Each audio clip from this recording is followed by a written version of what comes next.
home of entrepreneurs. Try the newest, cheapest, and fastest delivery na express service. Introducing Moto Express PH. You can now leave your shopping and delivery needs with us without much exposure and interaction to people outside. Mapa-grocery items, medicines, foods, and other essentials and halal-certified products, kami na ang mamimili at maghahatid sa'yo. Sinisigurado na ligtas, in good and quality condition ang mga pabili o orders sa delivery service na iyong i-avail. Para sa maayos at mabilis na delivery at order mo, ipamoto mo na. Download Moto Express PH app through Google Play that is built to deliver beyond your expectation. Tara na dito sa Moto Express. Dahil moto mo to.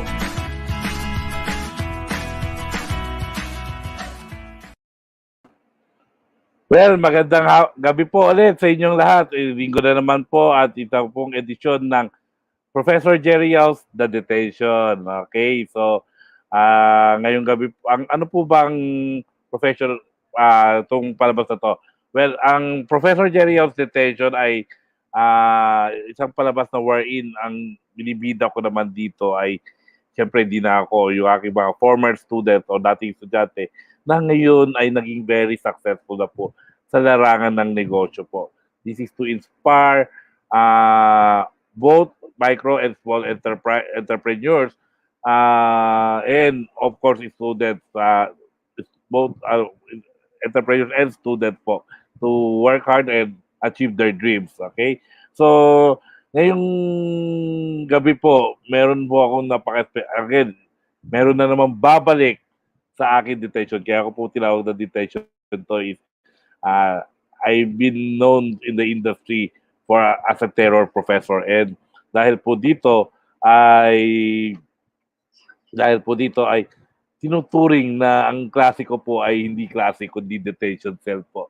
Okay, so sa term na detention po, so in terms of the academe, ito po yung mga kung saan dinadala yung mga estudyante na merong kasalanan or ano, di ba, for ano, yun po yung tinatawag na detention. And dito po sa palabas ko ay parang ibinabalik ko ulit sila sa aking detention, okay, sa klase ko. But this time, instead na ako naman ang nagsakwento sa kanila, sila naman ang nagkwento sa akin kung kamusta na sila at nasaan na sila ngayon. Okay? So, ito pong panauhin natin ngayong araw na to ay naging estudyante ko very long time ago, around 8 years ago ago, sa Universidad ng Santo Tomas. I think I was in my third or fourth year ng teaching nung time na yon, nung nakilala ko itong bata to. And nung umpisa pa lang, sabi ko nga, nakita ko na yung kanyang potential.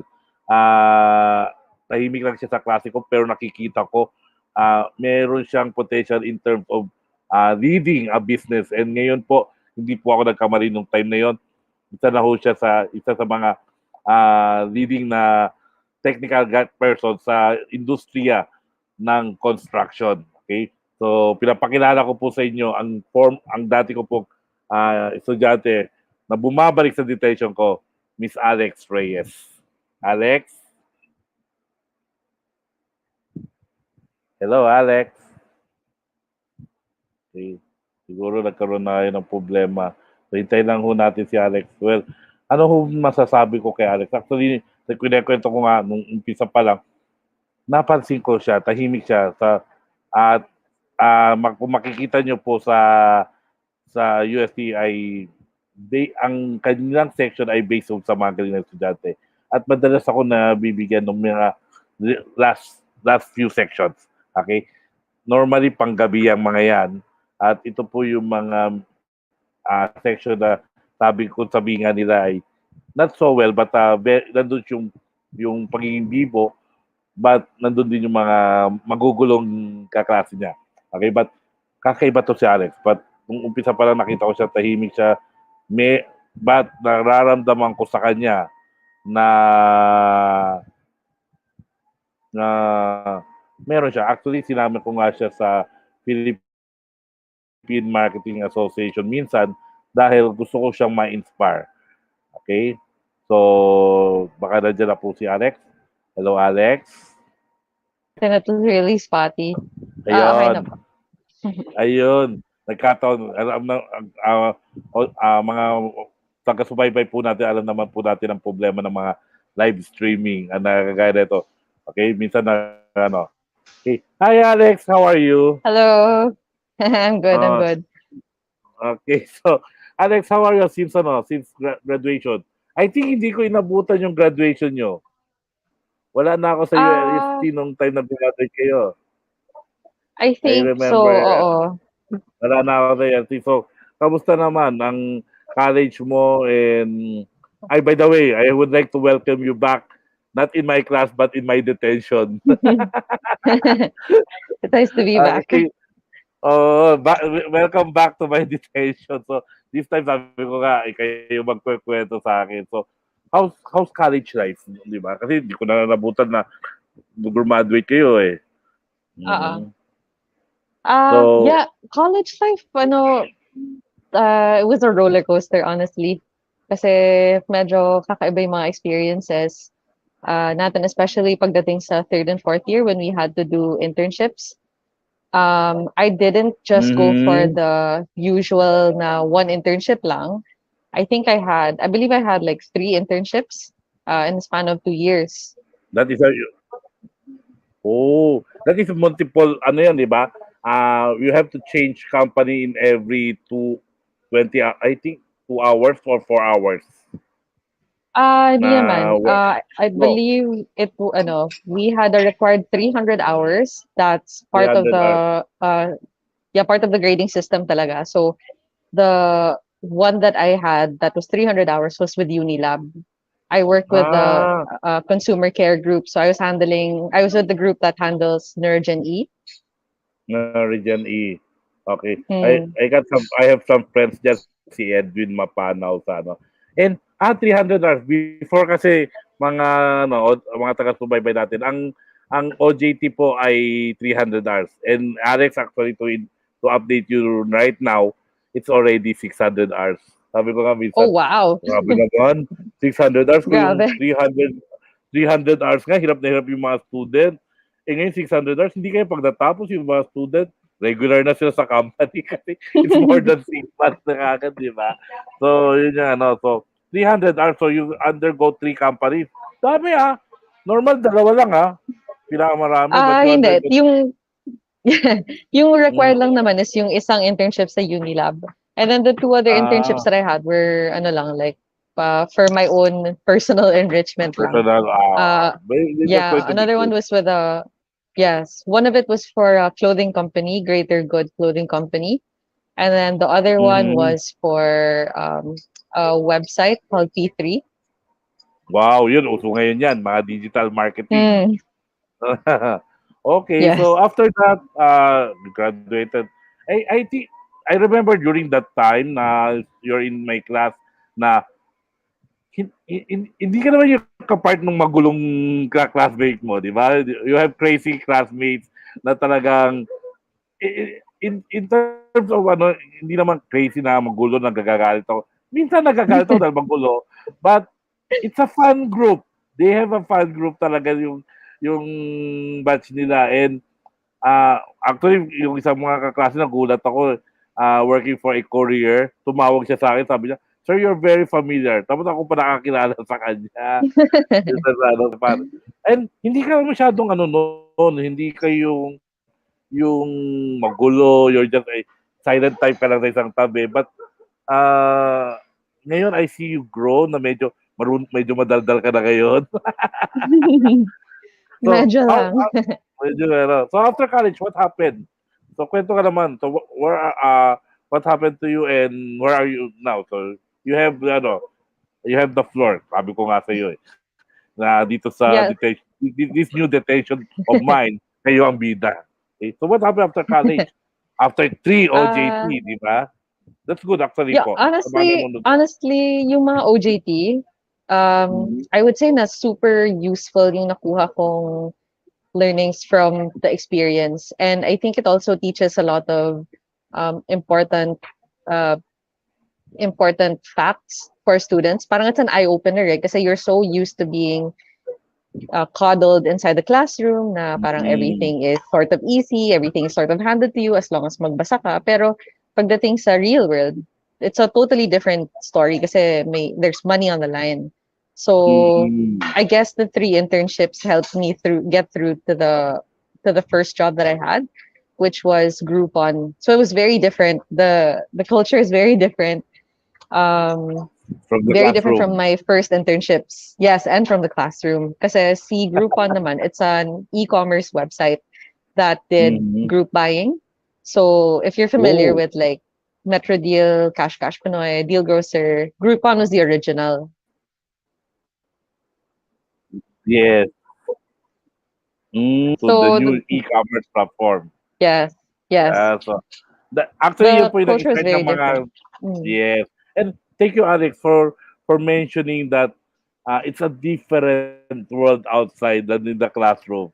Diba? And tama ka, out there, there's money involved. Diba? So, it's something that yun yung pressure doon eh. You will lose something if you just do it, yung pa-eat, pa-easy-easy.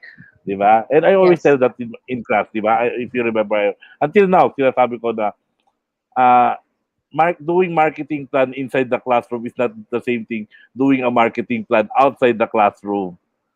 Absolutely. Kasi doing a marketing plan inside the classroom, you are the one paying the school, and kung medyo makulit ka lang, 'di ba? Sabi nga nung isang student ko nga eh, "Sir, kulitin lang kita, simangutan lang kita, payag ka na, pasado na yung marketing plan." But how come sa labas eh, sabi ko nga, when you're out there, until you have perfect it, really perfect the parad, they will not approve it even if you cry. Yes. Tama. 'Di ba? O yun yung ano, yun yung reality. And how have these challenges affected you yung ano sa work mo? And yung I think it transition affected me. Uh, from that uh yung transition, 'di ba? From being the student, 'di ba? Pero magaling kang estudyante. Even my wife is praising you na kahit nung first year niya sa Filipino po, mas naging unang estudyante siya ng wife ko kaysa sa akin. Third year na ho sila nung nahawakan ko eh. But still, mm, pine-praise siya ng wife ko every time na nasabi si Alex Reyes, magaling yan, matalino si Alex sa akin, magaling sa akin yan. Diba? And thank you. alam ko, syempre there is still challenges transitioning from the student into the ano. How did you ano? Thankfully kasi for my first job, it was sort of like a barkada pa rin. Mm-hmm. Kasi nga, since e-commerce siya, it was a lot more flexible. Mm-hmm. Pero I was sort of easing myself into yun nga na mas madaming risks na ngayon kasi nga totoong buhay na to, totoong pera na talagang nakasalalay. Tapos Ah, at that point kasi I was working on a commission basis because I was a business consultant. So my job was wow. basically to get yeah, I was getting businesses on board to sell their product or services through the website. So Mm-hmm. yeah, since I was working on commission, but there's that pressure, although not as much pa rin as when I did move to my second job, my current job right now, because Mm-hmm. it's a more structured company. It's a Filipino Chinese company kasi si DNL Industries. We Mm-hmm. manufacture different raw materials across different industries. And Mm-hmm. I felt most of the pressure here because I wasn't just into sales and marketing itself, but now my job has expanded towards the side of strategic planning, um, absolute technical know-how. Like I didn't come from a chemistry background, pero yung mga pinapag-usapan namin ngayon is the formulations, chemistry of paint, construction products na chemistry, how to formulate different kinds of coatings, mga ganun. So, Coaching sa dito ko, like paints, sa yes, paints, like sa paint. Yes. wow. Oo. Very technical So, nga yan, yung industry na yan. yes, The very, paint very manufacturing, technical. very technical. I remember kasi I also came from mga color palette na ganyan. Mm, But this is for printing. yes. And guy like you, di ba, ano, I'm a marketer, I'm a business student, and shifting to technical, medyo, alam mo, ang hirap eh. Kasi Mahirap parang ka talaga. nag-iisip, yung, mahirap parang you go back to square one. You have to study everything from Yes. from ABC. 1, 2, 3, ano, di ba? So Yes. especially, I think if it's paid, meron kayong mga color, phantom color chart, Mm. eh, Yes. di ba? So that makes ano eh. And hindi pare-parehong chemical. Eh, Tama. there is a reaction from this chemical to another chemical. The shade of the color may change. And di ba? Paano ka nakakope? You considering you're still young, and kasi nung time na yon, I think 8 years na akong graduate noon. So medyo matagal-tagal yung coping ko, but you're still very young, Alex, and you have already cope up with this industry. How did you do it? Honestly, learning something is not that hard naman. If you really put in the time and effort to learn a topic, it's not that difficult. It's the skill in selling it which is difficult lang. Which is why I'm thankful that I took marketing then and business ad. It's at least, I already have that edge amongst, like, let's say, chemical engineers, because at least I know how to make a product look good and not just explain how the product Mm, works or the functionalities of a product. So on the uh, technical side, I just had to relearn everything, go through a few courses, mm, tapos read on my downtime to get to where I am now with a better grasp of how paint chemistry is and how operations management is. I can still remember meron tayong mga topics in operations management before.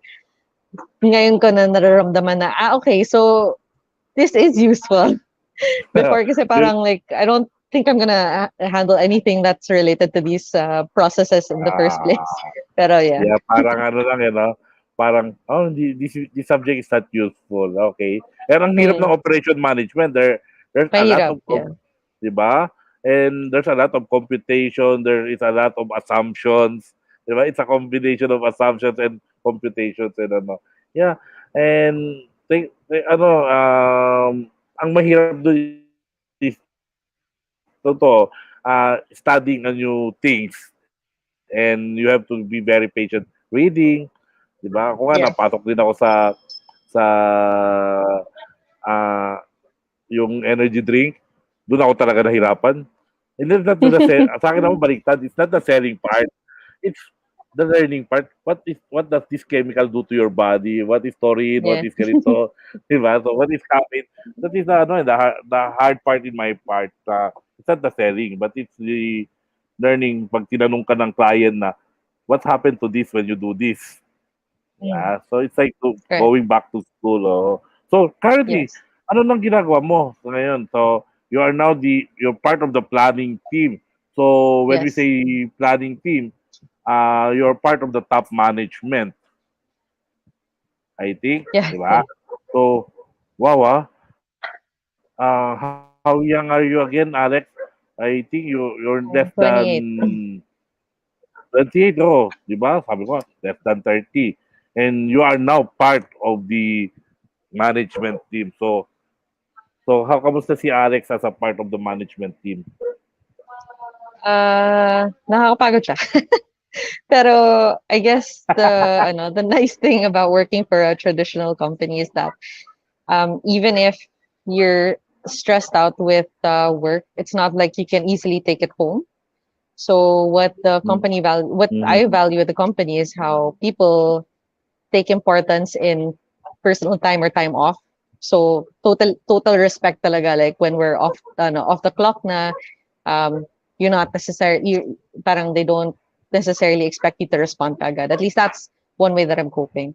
But Okay. from 6 years ago, because I was only handling local accounts, but up until recently, I handle local as well as export accounts.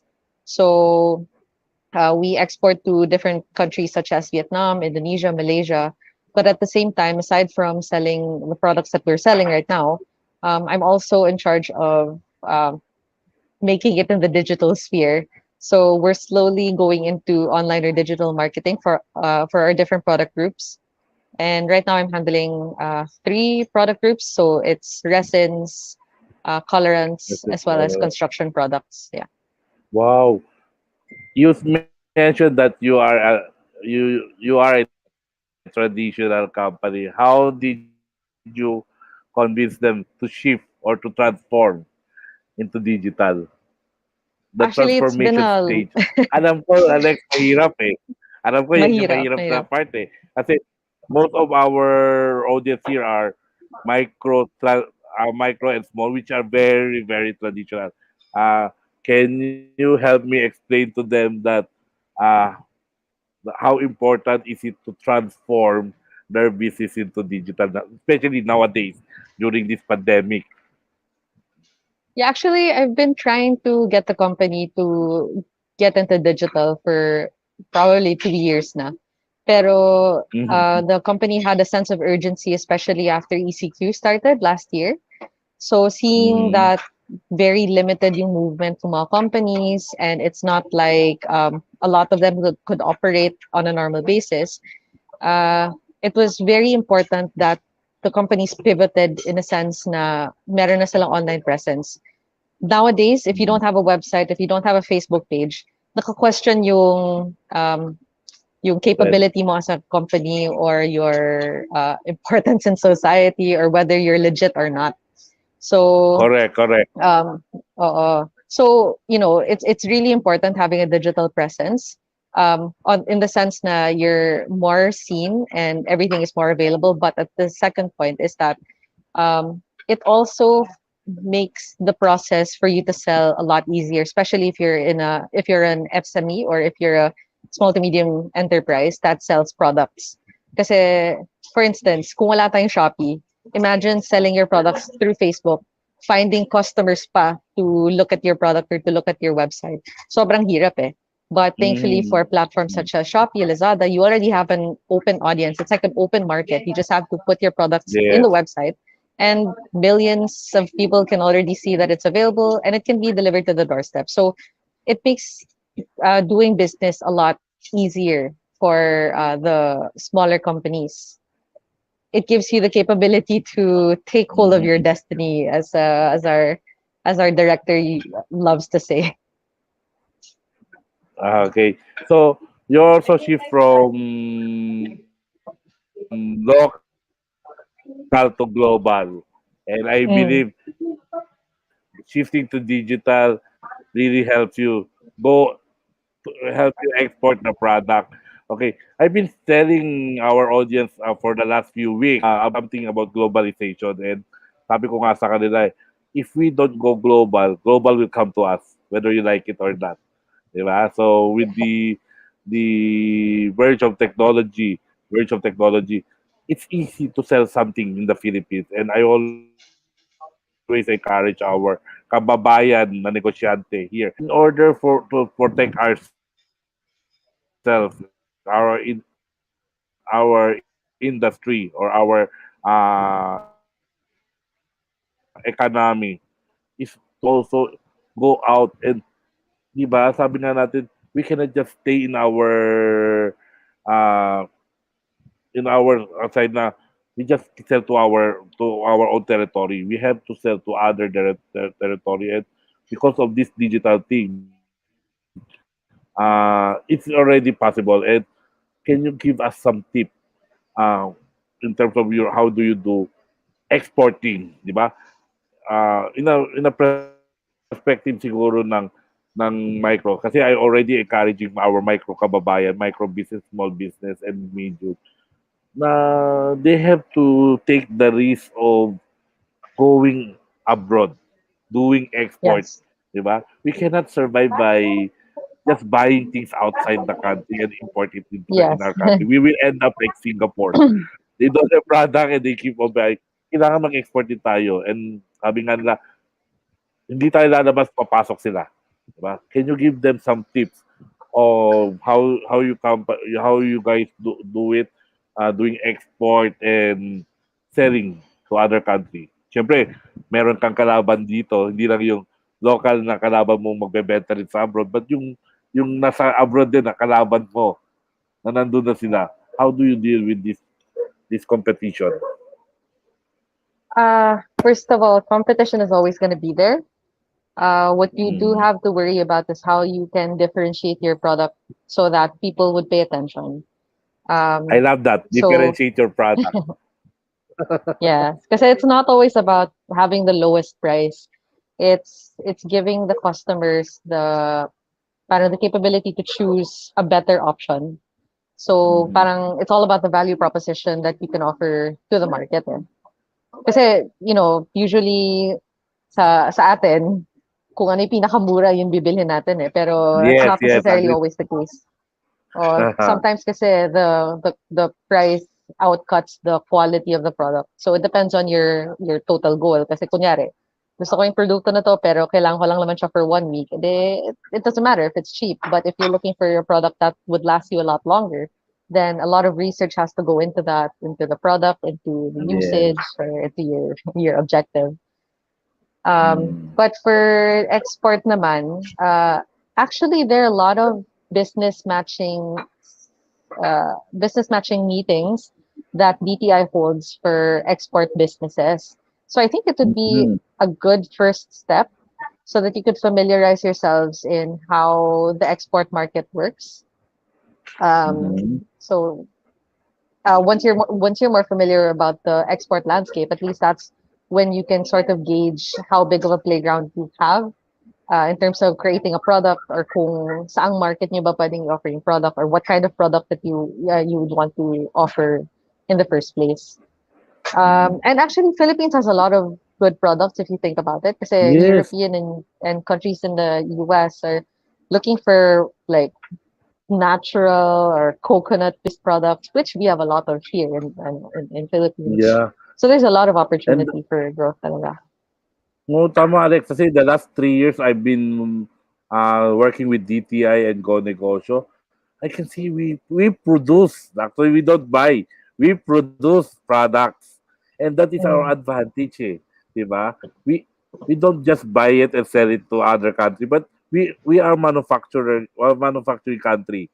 If Singapore a country who doesn't produce anything can sell to other country, what more the Philippines, di ba? Exactly.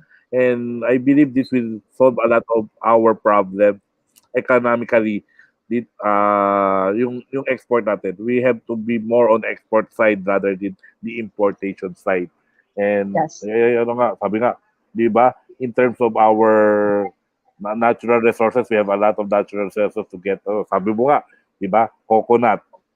You can produce a lot of things from a coconut. And we have a vast plantation of coconuts here in the Philippines, Yeah. which required sa other countries. And it's really nice. Ano? So, Alex, okay. So, what's next for Miss Alex Reyes? What's next? Actually, I think I got you I there. don't know. So actually, on my downtime, I've been trying to enrich myself in other ways that's not related to work naman para I'm pretty sure everyone can relate na sometimes sobrang toxic na sa trabaho kasi nga work from home. So I've been trying Mm. to do other things in my spare time. So I've been learning Spanish. I've been reading about cryptocurrency. I've been working out a lot.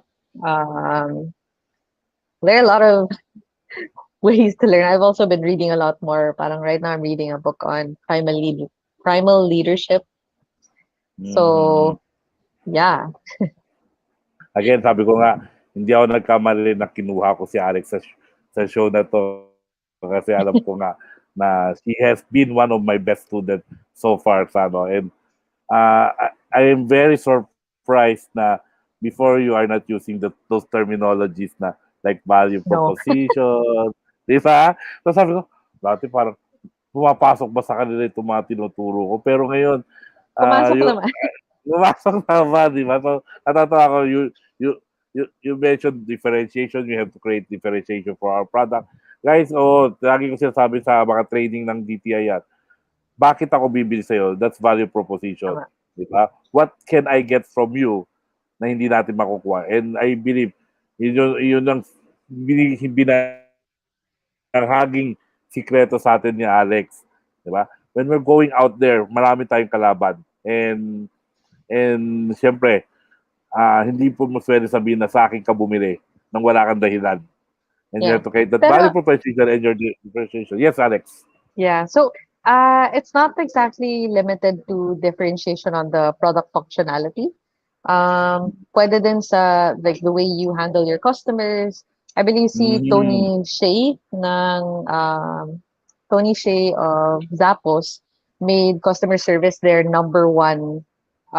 their number one goal or number one objective at all times. So since they had the best kind of customer service, parang anything the customer needs, ginagawa nila ng paraan. Pero ang Yes. pinaka core naman talaga ng Zappos is selling shoes lang eh. So that's how Oh, they got really well known in the industry. That's how they became number one in the industry as well. It's because they differentiated in terms of service. So tama it's nga. not always about changing the product or Service. changing everything. It could be changing parts of the process, changing the way you talk to customers, or making your customers' lives Oo. easier. Di ba? A lot of times nga, di ba, Alex, customer will not mind the price as long they get the better value or better services. Di ba? So, Yeah, sabi ko nga eh, if it's always the price, why are you buying coffee at the price of Starbucks. 200, almost 200 pesos, di ba? What do Yeah, you need to buy, if it's always the price, but it's about value proposition is something more than the product, more than about the yeah, price. It may be the convenience, di ba? yeah. Eh, Branding. punta ako supermarket, walang parking. Eh. Oh, about the branding. Sikat to eh, dito ako pupunta, di ba? May, it feeds my ego if I buy this brand, di ba? So, di ba mga ganon. And ano nga, so I'm very happy na to see Alex is using those. Kasi very common po sa estudyante po na mga minsan madalas namin na-feel na after we teach something, minsan hindi mo na-absorb kaya nila, nakuha ba nila. And ito po yung isang part na wherein a teacher becomes very happy is the time when they can apply it in the real world. Yes. Doon namin na-feel po yung success. Kaya nga, ginawa ko itong show na to kasi I want also to check with 11 years or 12 years of teaching, what have I done? Diba? Did I change the world? And I'm really happy to see Alex again and talagang grabe at 28 gumagawa ng strategic planning. Ako, 35 na yata ako or 37 nung mag-strategic planning. But imagine, 28 strat planning. What will she be doing at the age of 35? Diba? I'll probably be in my own farm with my horses. Oh, probably, di ba? May hacienda na si Alex by the time running her own business, di ba? Or probably a CEO. A CEO. Di ba? Well, thank you very much, Alex, for your time and Thank inspiring them. you. I probably uh, I'll give you time to promote naman your product. Kasi syempre naman, I take some of your time and give you the opportunity to promote the company or whatever you want to promote. If they need the services of Alex Reyes, where can they find you? Diba, malay mo, somebody wants to get you as a consultant, di ba? Their marketing consultant, their product manager or brand manager for your company or product to help get, where can they find Miss Alex Reyes? Okay. Well, you guys can connect with me through Facebook or through Instagram, Alex Reyes. And as for the products that we sell raw materials for paint, coatings, and construction industry. So emulsions, colorants, most of the construction finishing materials like skim coats, waterproofing, tile adhesives, etc. And I think if you also need Ah, help you even starting up, let's say your own, uh, starting up your own construction firm, if you want construction supply, we can also help in terms of formulation. We also offer OEM supply of said construction products. I'm sorry, the name of our company is Chemres. It's under the DNL group of companies. Right. Yeah. DNL group of companies. Okay, so you manufacture for construction supplies. Construction Well, and paint. I Yeah. think very wait, well, very ano na nga siya sa technical. Mm. Nahalata ako nga. Ano na siya. How long have you been with the company, Alex? I've been with the company for 6 years already. 6 years. Okay, so again, good luck sa'yo, Alex, and I Thank believe you. na honestly, from the bottom of my heart, I'm very happy to see you again and see you very successful Nice to with the see you too. industry, with the construction industry now, being one of the business leaders in your industry. Okay, so any last word, Alex, before we say goodbye to our audience?